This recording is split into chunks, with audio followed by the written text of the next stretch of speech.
Hi, welcome to the quantity surveying studio. So hope everyone is doing good and staying safe. So it's been quite some time that I've come in front of the camera.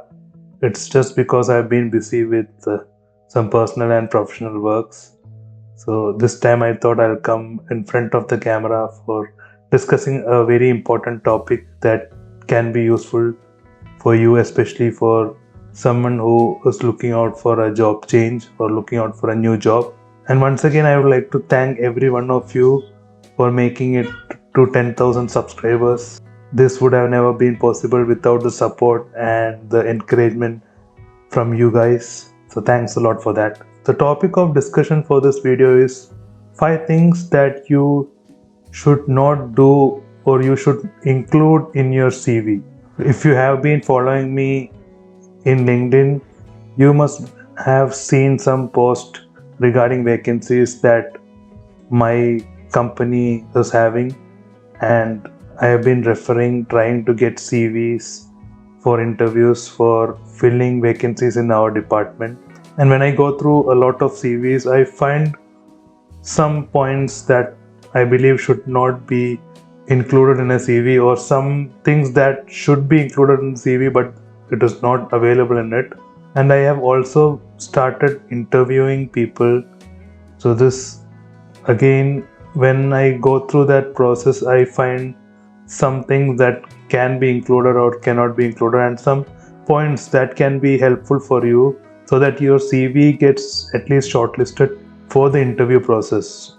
Dealing with an interview is a different story, but your CV should be shortlisted for an interview. That is the most important thing that any job aspirant should or is looking for out, because there are a lot of CVs that you get for one single vacancy, and getting selected from that lot is really a tough job.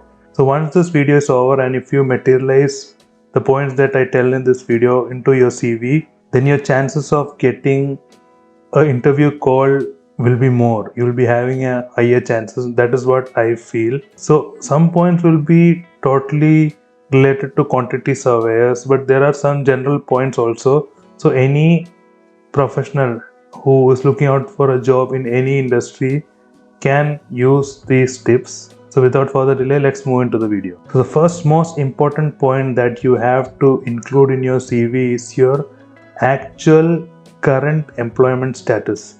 So what I've seen in the CVs that I get is, even if they are not working, they put the last working status as they're still working. For example, if they have been working in a company XYZ till April 2022, they have started that work in maybe Jan 2020, and they must have resigned, or due to COVID their job must have gone, and they worked till April 2022. So in your CV also that should be shown, that your working should be till April 2022.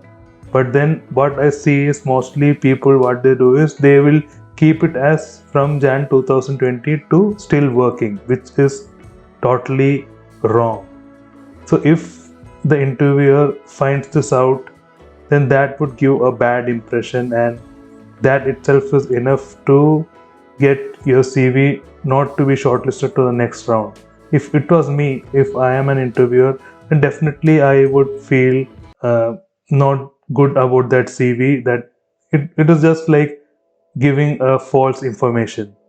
So if you are working, okay, fine, your current status is that you're working. But if you're someone who has not been working, what people think is that if they show that you're not working right now, that is showing a bad impression to the interview. It is not like that.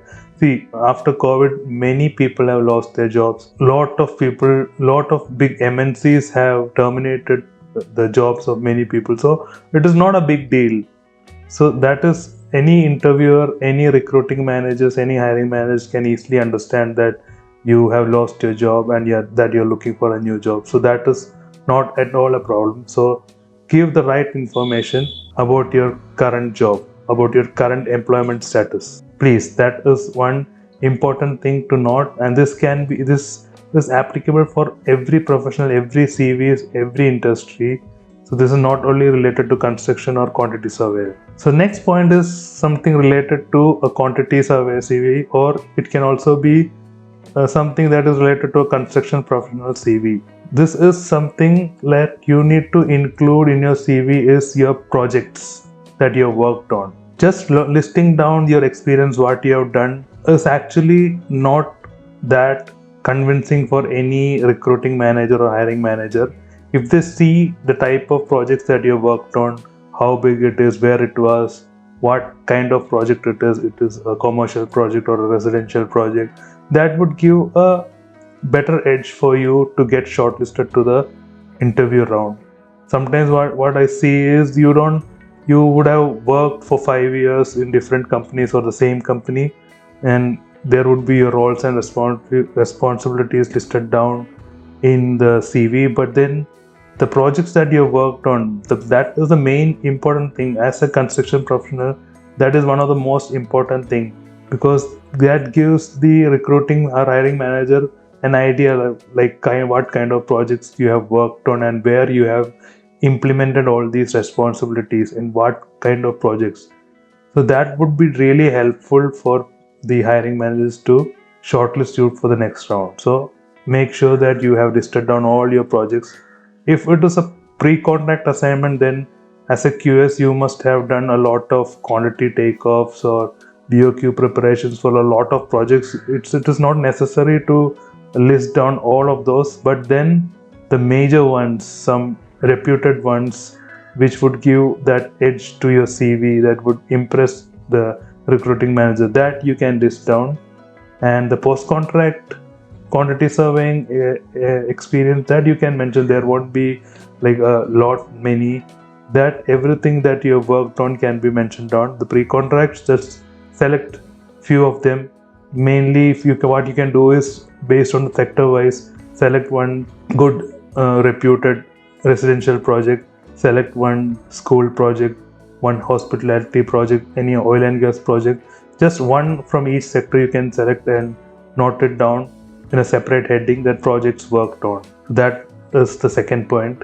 Now the next point is also related to the construction professionals or a quantity survey, and that is to list down the softwares that you know that you have worked on. Because right now what is happening is most companies are recruiting people who are aware of digital takeoff softwares like PlanSwift, Costex, Bluebeam. The old type of softwares like AutoCAD is now not at all being used in many companies. So if you are someone who just has the knowledge of that, you can mention it there, but then try to get some knowledge or information about these digital taking of softwares.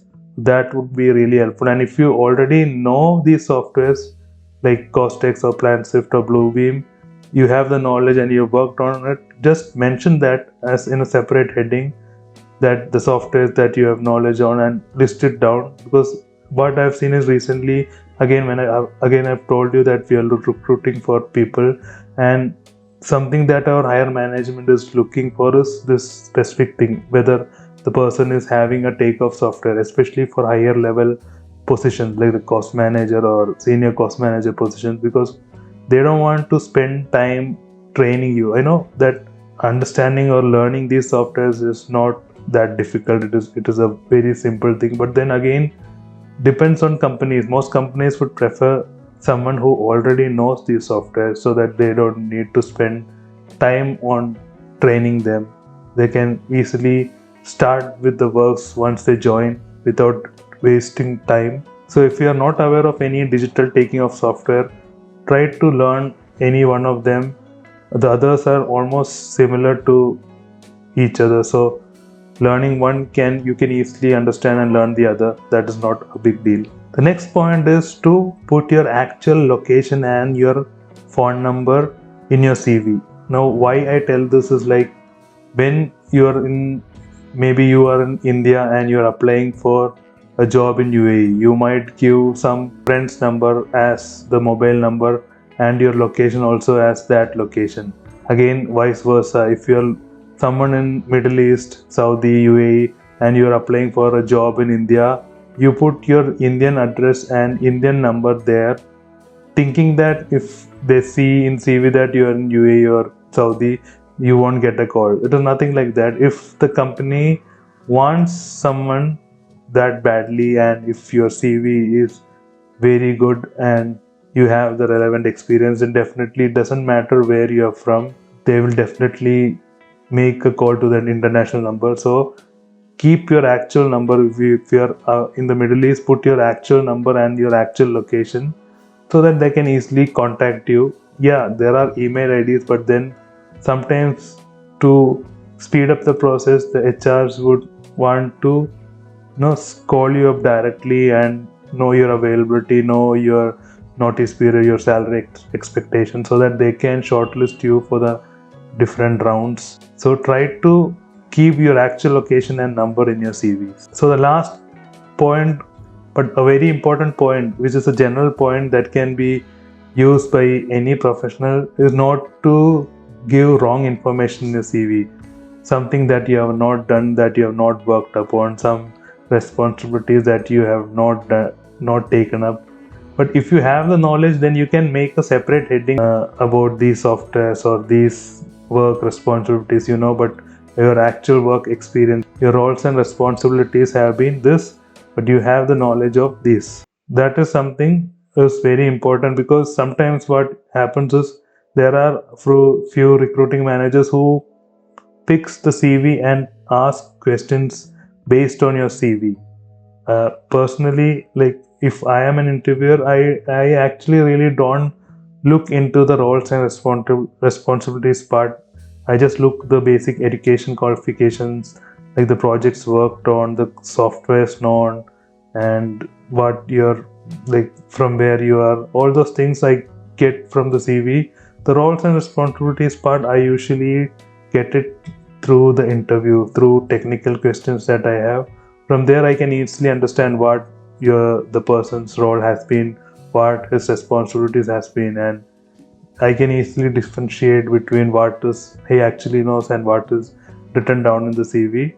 So, but then there are people who, like, after looking through the CV, if they feel that the whatever his actual roles and responsibilities does not match with his what he has actually done, then that would be a negative point, and this could be bad for your next round, to get shortlisted for your next round. So I hope these 5 tips would be helpful for you while preparing your CVs. So try to make your CV look good with these points, and all the best for your job hunt. Maximum try to be yourself in the interview. Don't try to fake yourself. Don't try to don't try to be overconfident and tell them that you can or something that you don't know. Be open and tell them that you are not aware of this thing, but you are definitely ready to learn it. That is what many good leaders would be looking into, that if you are passionate and you are having that urge to learn, to develop yourself, that is definitely enough for you to succeed in the interview and get hired. So if you're someone who is fake or lying throughout your interview, then that would be a really bad impression given to the interviewer. So thanks a lot for watching this video. If you have not yet subscribed to Quantity Surveying Studio, please do subscribe. Keep learning. Take care. Bye.